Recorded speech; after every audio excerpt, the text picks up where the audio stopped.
in your brain, you're in the nerds domain. Come on in, it's about to begin. Hi, I'm Matt. I'm John.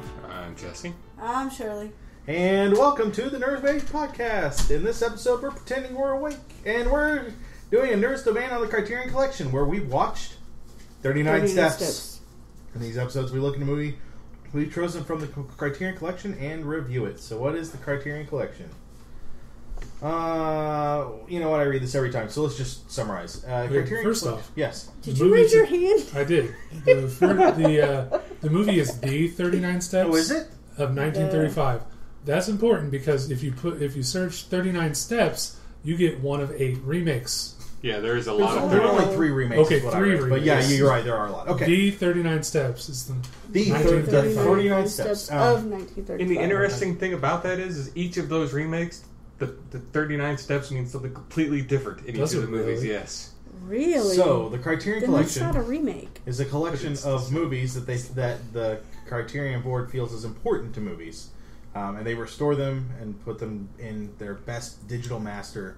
Something Laserdisc. Something like that captures what the director intended with his original. There was a lot shoots. of pops and crackles in this one. There were. This one was a little old. And the audio kept fading in and out. I didn't notice that one as much. But I had to crank mine up just about as high as I could. Yeah, it did get a little quiet, but okay. So let's get to the basics of what the 39 What, you Steps. got one of those dial TVs or something? No, I'm not going to get into this, are we?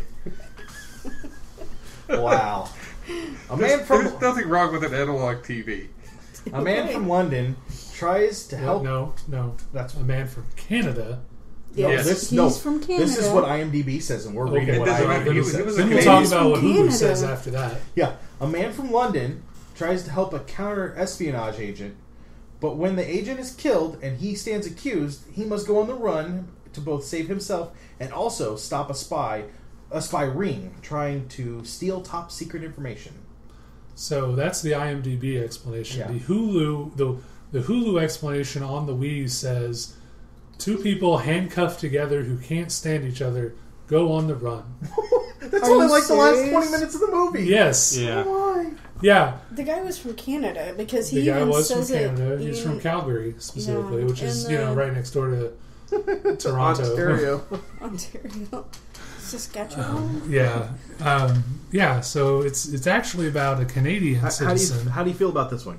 The 39 Steps is a 1935 British thriller film directed by Alfred Hitchcock and starring Robert Donat and Madeleine Carroll. Well, it gives zero about the plot away, but it is otherwise accurate. It also goes on to say loosely based on the 1915 adventure novel, The 39 Steps, which it is very loosely based on the novel. Very loosely, unfortunately. Which probably explains the remakes not being the same. It's nothing like the book when I say it's loosely built on. Yes. Right on. There were no the 2 females weren't there. Okay, so Johnny, do you want to give us a basis of the plot? You want to lead us through this? Oh yeah, the plot. Taken. Was there any character development here? I didn't see any character development. Must have been a terrible movie. Sorry, go ahead. Wow. Yeah, we'll be getting it for a while. Just get used to it. Yeah. You missed that one. Character animosity much? Nope. So in the movie, there's a man from Calgary on an extended trip to London, taking care of some business, nondescript business, staying in a flat that's fully furnished, and he goes to a stage show where Mr. Memory performs. Mr. Memory memorizes 50 new facts every day, and he quizzes, or he asks the crowd to ask him questions, and of course people are stupid and asking dumb things like how fat is my wife, and things like that, and it's actually kind of funny in that part. There's a shot that rings out from a gun, presumably. And no, we see the gun. Oh, do we? Yeah. We do see the gun. I may have looked away at that exact moment, but he's approached by a woman who tells him that she's a spy, and he doesn't believe her, but he takes her home anyway because he sees that men are in fact following her. Mm-hmm. Then this is where I was confused. This was where you were. Well, okay, this is not a super in-depth plot. It's not hard to follow, but they're perfect gentlemen because this is a point in film history where a man and a woman sleeping in the same bed together gets you burned at the stake. Mm-hmm. So, being a perfect gentleman, he lets her have the bedroom and he sleeps on the couch. So, conceivably, she is in the most safe and secure room in the house, the bedroom. Yeah. Mm-hmm. And she gets stabbed to the back. Yeah. Stabbed with a knife. Uh-huh. Then comes out in her death throes and tells the guy, you need to, turn in the spy ring. The spy ring then tries to kill the guy several times throughout the rest of the film. Why didn't they kill him in the apartment? Okay, so let's stop him back. I'll get to these later, but yeah. So he goes on the run for the murder. Right. He's afraid he's getting framed for the murder, so he tricks the milkman into letting him put on his outfit. I got a question here. Okay. Was the writer of this movie very upset with his marriage? Because there's a whole lot of cheating going on in this. Or at least not just talk of cheating. Horrible talk about, oh, you're married? Oh, I'm sorry. Oh, my gosh. He tries to explain that he's doing the spy stuff, and he goes, no, I don't believe that. And he goes, well, actually, she's married and I'm not. Oh, well, fine. Here, take my stuff and go. I'm not happy in my marriage anyway. I understand. Good Lord. And then it kicks up again later. I know. Yeah. My only question is, what the heck were they eating? Fish. It was fish? It was fish. It was fish? When?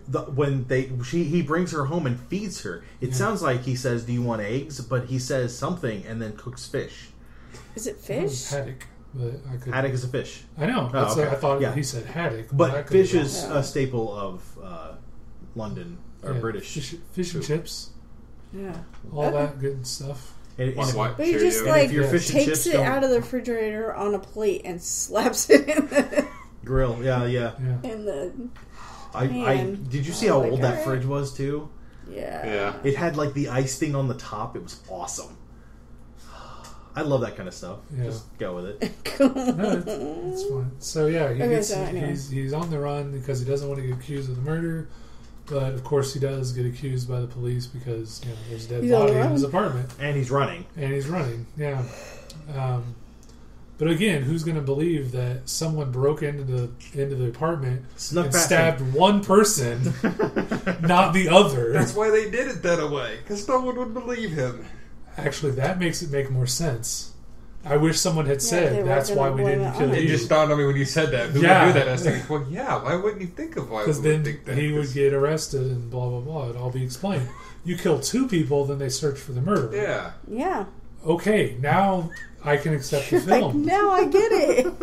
I feel like an idiot. So he gets on a train, avoids the police. Yep. Except then somehow his picture... This I don't understand. It's 1935. His picture winds up in all the newspapers, even in Scotland. Yes. He crosses a channel. Wait. He crosses the what? I don't know. What is the body of water separating? The bridge that they go over. Okay. He crosses the river. It's not the channels between the map they showed made it look huge. Oh, okay. Sorry. Yes. Bridge. It's a bridge over water. Because he pushes that He's lady tired. out. He started laughing, and I thought of something slightly funny, and then I kept laughing. Sorry. Okay. So... Yeah, he crosses the bridge. His picture's in the paper, even though he's only been on the run for like 3 hours. Here's my thing. So he gets off the bridge. He gets to the farmer's house, and the police find him immediately. Exactly. No, they don't. No, they don't. No, the farmer turns him in. Several hours later. Yeah. Because the farmer thinks he's cheating on his wife. Which he would be cheating on his wife if he had like 15 minutes longer to do it. Yes. But no, I mean, like, they drive out to this guy's house and they're like, he's here, isn't he? And the farmer's like, yeah. No. He tells the story to the guy, to the couple, and the farmer goes out, leaves, and he went and talked to somebody. He said, I left my coat in the barn. No, he goes out and he listens through the window so he can see if they're cheating. He didn't go talk to anybody. He didn't go talk to That's anybody. not the impression I got. I thought he went somewhere and okay, so live in my world for a second where he didn't tell anybody. Those cops find him awful quick, don't they? Well, they're probably the closest. Scotland Yard at its finest. It's probably also one of the closest places. The thing is, places. does he have a phone in his barn? How did he tell them? I don't know, but it's also probably one of the closest the 30s. You just houses or places of civilization near the bridge, near where the bridge touches land. The 1935 is a different time because they worked really hard at catching a murderer. Yeah, yes. Really, like guys get murdered now. They're like, we'll get around. One guy murders a lady, and they're like, we'll chase him across the world. Yeah. So he leaves the farmer's house barely, going to someplace in Scotland that the the spy had circled on the map. Mm-hmm. Before she died, she warned him not to trust any men he meets missing the top joint of their pinky, or maybe the some portion of their pinky. So he goes to this house the lady had circled on the map and tells his life story. Yeah, by the way, the dude. If I know not to trust people that are missing part of their pinky, you know what the first thing I check is? Shake their hands. Their freaking pinky. Yeah. Lord. It's not like it's a hard thing to hide. Like he was saying, they're missing their left little toe. Right. Or something. And I mean, there was a house party going on. And there was a birthday party. A birthday party? Birthday party.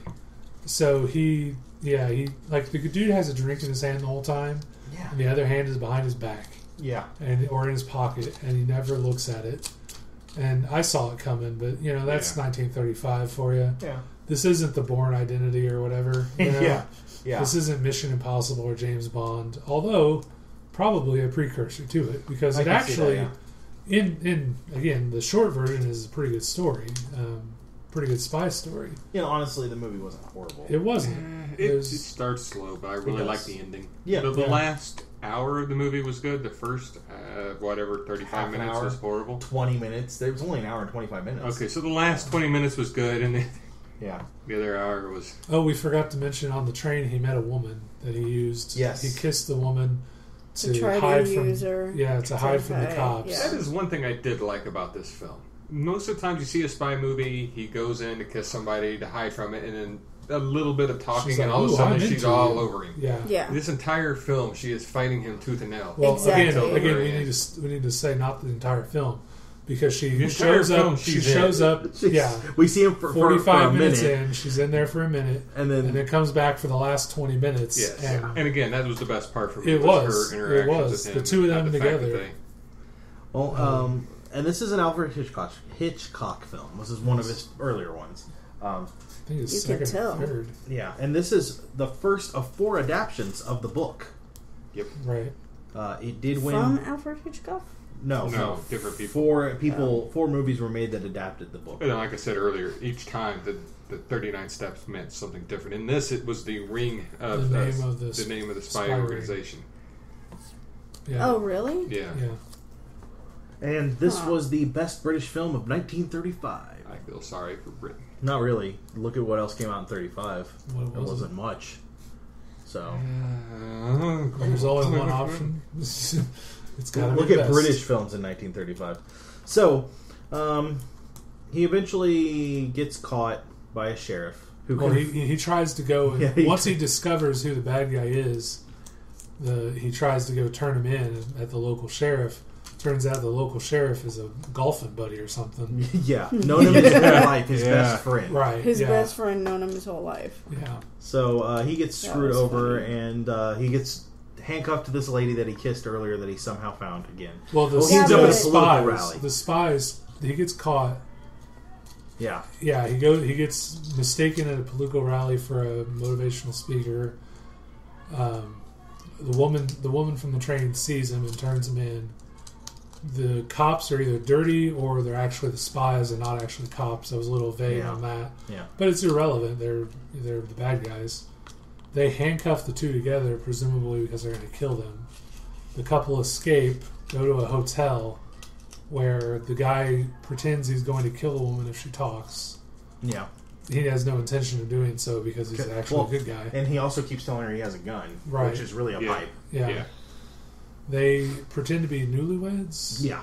And get a room. And if I was newlyweds back in the day and I had met this woman who runs this hotel, I would have probably killed her because she keeps interrupting. Yeah. They're on their first night together. She's trying to see something that is about to happen. Yeah, and that's gross and wrong.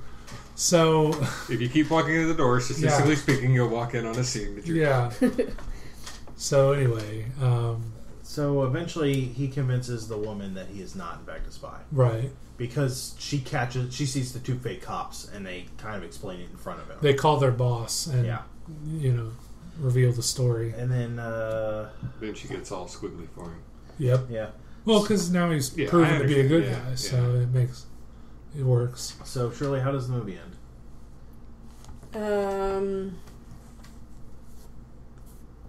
It ends with them. I'm trying to remember, because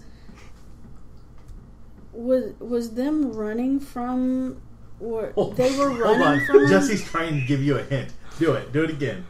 The deer, reindeer, no, flying Santa Claus. No. Go ahead, now tell us. Dog, what is it? The guy gets shot. How is your hands on your head?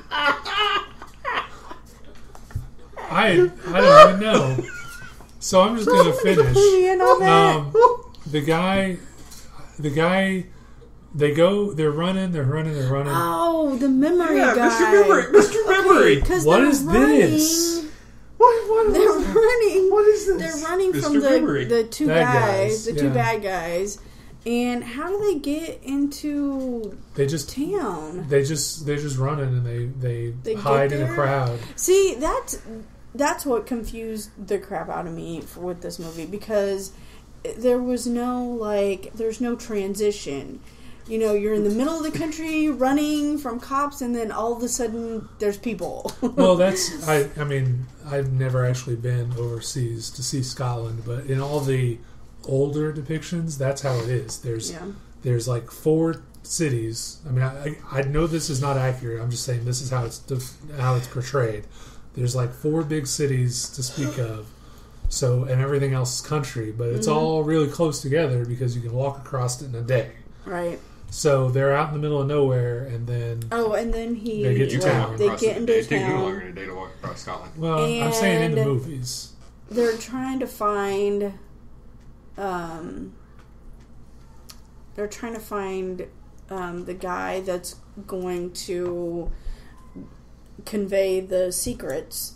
They're trying to find the dude missing his pinky.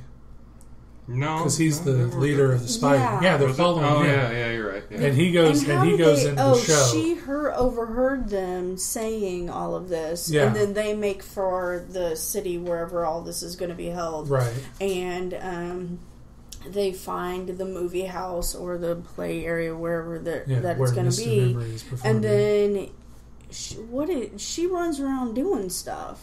I don't remember. I just remember. And he's sitting in the crowd. Yeah. And then something happens, and the police show up, and they know that he's there, so they're searching for him. And she's still running around trying to find him.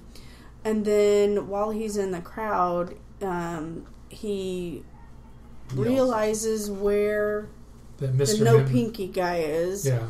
And then he finally figures out that the guy with the secret is Mr. Memory. Right, because the problem is they get in contact with somebody in the military who is no papers are missing. There's no way anybody ever looked at any of these papers. Mm-hmm. What it is Mr. Memory got to look at the papers and memorize these whatever secrets. Right. And then this bothered me. The guy just shouts out, the main character just shouts out, what are the 39 steps? And Mr. Memory just confesses. Yeah. Because it's a compulsion. He's got an obsessive compulsive disorder to tell the facts that he's asked. I see. It wasn't really well explained, but No. I remember Wow, you got a lot more out of the movie than I did. Well, I believe I've read the book a long time ago. And I that might be makes pulling sense. things from that too. But yeah, he had but that seems disorder where correct. he has to answer the facts. That's funny. He has to answer the question. That makes sense, though, that he can't help but answer the question once it's been put to him. Yeah. Right. If he knows the answer. So, Mr. Memory confesses, and Mr. No Pinky shoots him dead. Shoots him, and then... like a gut shot or something. Yeah. It takes him a long time to die. Yeah, and then Mr. Memory confesses everything on his deathbed, and the guy is exonerated. Well, on his nose. Yeah, our ringmaster, The cat wrangler has left the room. This podcast is now derailed. Oh God, we're all gonna die. No, about that new Superman movie. So yeah. Anyway. Yes. So what's next, Matt? Got the plot. That was it. So what did you guys feel about the film? I liked it. Other than it was a little. I mean, it's a little dated, a little too quick. I mean, I think the story it was very fast moving. I kind of want to see one of these remakes to see how they've adjusted it to more modern times. Because I mean, it really is I'm trying to remember the name of the movie now. Johnny Depp and Angelina Jolie are in a spy movie. Johnny Depp is a dude on a train. Angelina Jolie is a spy. Blah blah blah.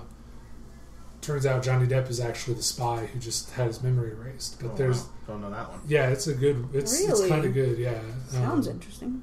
So I mean, like I would put those two stories on par with each other. I guess one thing. Sorry. Go ahead. Oh, I mean, am I accounting for age? Yes. Okay, so I have to compare it to the other movies we watched. No, from you. What do you... Should you have to compare it to age? I mean, it's like, what do you enjoy now? We're watching these movies to look at them through the eyes of filmmakers. But I have never seen no other movie from that time frame. So I have nothing to judge. Did you watch Modern Times? Yeah, but that 1936. Beauty and the Beast? Well, okay then. Beauty and the Beast was 45.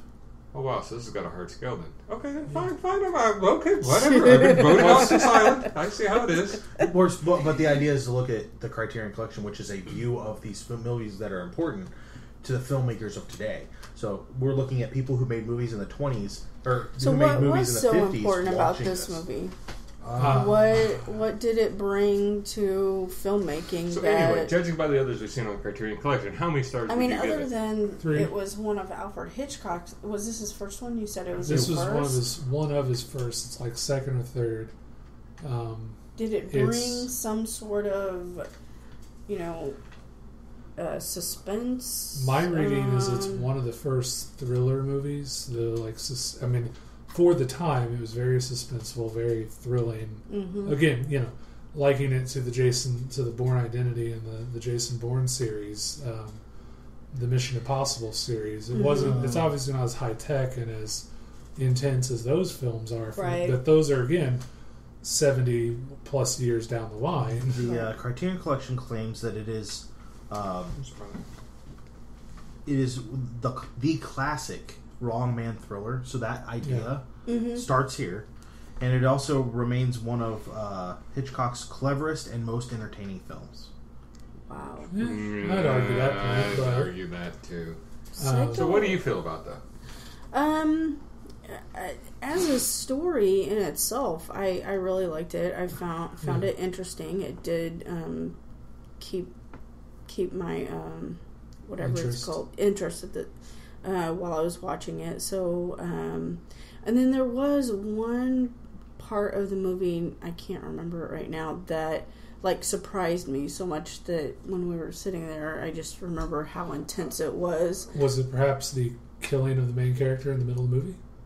He doesn't actually die, but right. That was something I read about that I was going to bring up. Is that they're at the birthday party. The guy reveals he's a bad guy. The dude whips out a gun and shoots him. Yes, and I was like, "What? Yeah, what? Yeah, what happened?" And the screen goes to black. Yeah, and then you hear that's the a Hitchcock farm. thing. I mean, that's very much a Hitchcock thing. You hear the guy at the farm saying, "Oh, it was in my pocket of my jacket." Yeah, and she had given him the farmer's jacket. So. Yeah, that was it. And I was just like... that was... that. I mean, that's still... if you tried to do that now... People would be it's angry. Still... Yeah. Well, I mean, I guess James Bond has done it. Yeah, but... The last... what was the last one with Daniel Craig? Solstice. Quantum... What? No. Quantum of Solace? Quantum of Solace? Yeah, maybe. Yeah. Well, Skyfall. Skyfall, thank you. They opened that movie with his quote-unquote death. But then he's just hiding the whole time. So what did you say you gave it? I would definitely. I mean, rounding it out as a film in the 1930s, I would give it a 4 out of 5. Yeah. Jesse? I really like the last, apparently, 20 to 15 minutes of the movie. Yeah. That doesn't overly make up for the rest of it. And judging it on the scale that we've now received, I must put Beauty and the Beast at 1 and Modern Times at 5. I would put this at about maybe 2.5. So this is as good as Pacific Rim? Yeah, this is on a different scale. If this was on the same scale as Pacific Rim, it'd be much higher on the list. All right. So I enjoyed the film. It was a little slow at points, but this is an older movie and it's an older style, so I'm okay with that. I wasn't as tense as I could be in thriller movies, but generally it wasn't a bad movie, so I give it a 3. It was still fine in technique. Yeah. Well, and it's 1935. There's some scenes here that could have been cut. There's some stuff that could have been extended. It seemed hectic for no reason. And there were a couple of edit cuts where it was jumpy. It was like he was saying something, or there was a scene, and then you saw the cut, and he was standing in like a different position or at a different angle, and I was just like, whoa. There are continuity errors a lot in older movies like this. So here are the 39 things I saw. No, here are the things that I saw in this movie that really reminded me of what the kind of movie this is. The credits again are at the beginning. That's what it is. Everyone is smoking. The children are smoking. No, not the children are smoking, but every freaking person is smoking. When you save a girl from being trampled by a mob, don't take her home if she acts crazy. And she was, I'm a spy. Hey, you should. You want to come home with me? No, you don't. She just told you she's a spy. But she's pretty, and he was seeking that. But no. Okay. Why doesn't he ever take his coat off? Shirley mentioned this. He never takes his coat off. He shows up at home and he wears his coat the whole time. And then he puts on another coat over that, but the milkman's coat. It's in England. And then he puts on the farmer's coat. Yep. So he's never taken any of his coats off. He doesn't take the farmer's coat off. I forgot that at one time you had to cut your own, or you had to cut your own bed. What? Wow. Way to Johnson that up. So this is like this. I do need a good pipe. I heard Scrooge McDuck doing the conducting for the train. Yes. Even farmers wear 3-piece suits. Yep. Those were awful convenient parades. Yeah, they were. It's the middle of the night. We're running away. Hey, look, a parade. I was like, where did that parade come from? What is that? I thought at one time you had to cut your own bed. Wait. Okay, so it's before the parade. Bed. Maybe it's not. In the farmer's house? Did he have to cut grass to build a bed? Oh, the box. The bed was in a box. Like you had to open the door. Yeah, that was kind of weird. I don't know if that was it, bed. but yeah, that was weird. What did they say? It's a bed box or something. Yeah, bed box. Cuts your, I don't know. For being on the run for a whole week, because it specifically says his clothes look pretty clean and his suit is pretty unwrinkled. When he gives that speech at the political rally, he looks fine, and he's been sleeping in this thing. Yep. And I love that it was 40 miles in 2 hours. It's 40 miles from here. It'll take us about 2 hours to get there. Yeah. Wait, what? That doesn't sound right. So. Wow, this is a really short episode. Overall, I liked it. I think it's something that I'd like to see again. What do you guys think? Would you watch it again? Maybe in a while. Okay. Would you watch other stuff from Hitchcock? Oh, yeah. But not based on this particular viewing. Okay. Question, did anybody see Hitchcock? No, I missed it. I have heard. I know he's in every He's film. in all of Every them. film. Really? I've read where he was. Maybe I but just can't don't remember know what he looks like. He was in like the first 10 minutes, right outside the theater where Mr. Memory is performing. Mm-hmm. A bus passes in front of the camera, and Hitchcock is in front of, closer to the camera than the bus. Oh. So, and apparently, the film actually the film is set in the neighborhood he lived in before moving to Hollywood or whatever. So, so it's kind of cool. But yeah, it's one of the few times his appearance shows up at the beginning of the film. I guess it was a thing. It became kind of a thing to go look for Hitchcock in his own film, kind of like M. Night Shyamalan in his films. Yeah. But this was one of the Finding him in Lady in the Water. Yeah.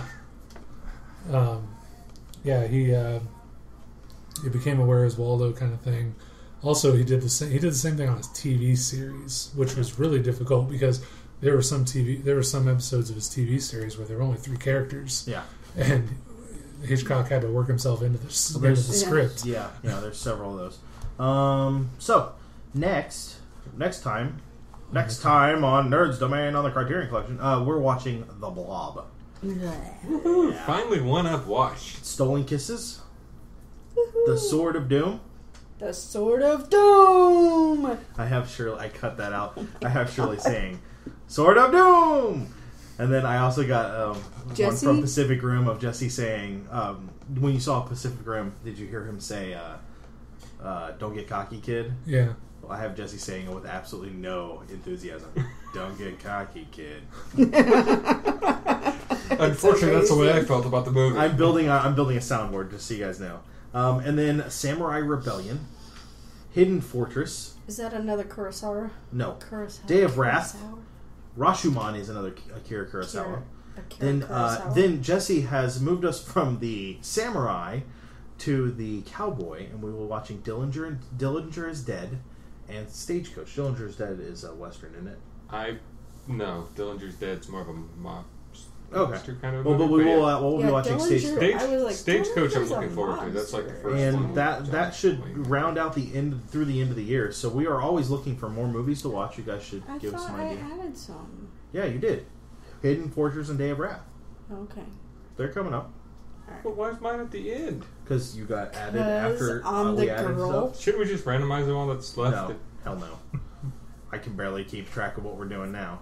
So, yeah, that will about do us this week for the Nerds Domain on the Criterion Collection.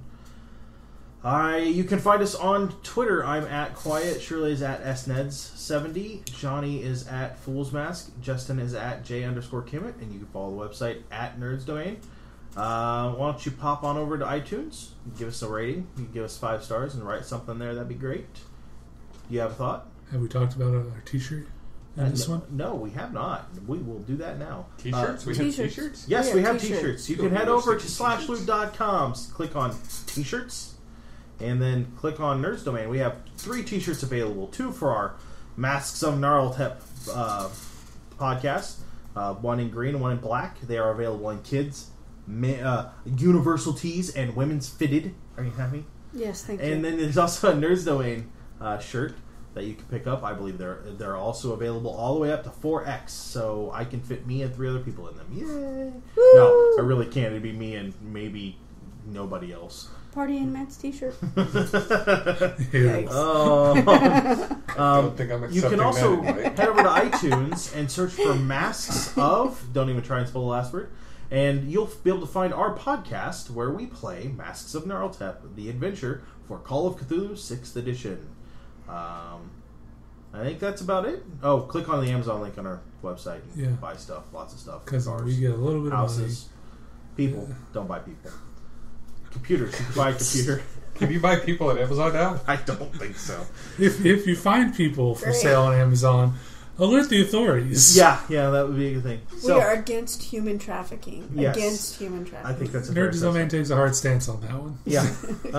We thank you for listening, and we will talk to you later. Toodles.